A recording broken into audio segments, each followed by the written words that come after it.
Hey guys, welcome back. It's me, Sahil Mahajan, and in today's video, we're going to be having an overview related to FSX. So let's dive right into this video. So, what is FSX for Windows? It's basically a fully managed native Microsoft Windows file system. You can easily move your Windows-based applications that require file storage in AWS. So if you have any on-prem applications or if you have any applications in the cloud which are Windows-based and they require a file system, then you would be moving with FSX for Windows. And FSX is built on the Windows Server, hence why it has the native Microsoft Windows file system.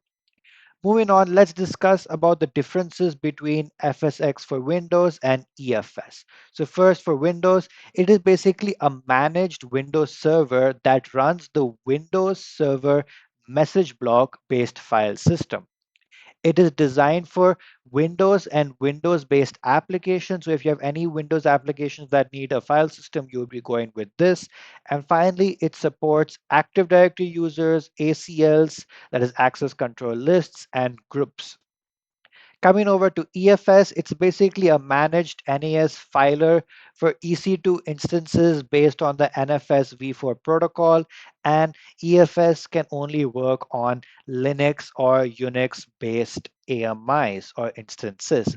And it is one of the first network sharing protocols that is native to Unix and Linux. So if you have a Windows application that needs a file system, you would go with FSX, or if you have a Linux based instance which needs a file system, you would go with EFS.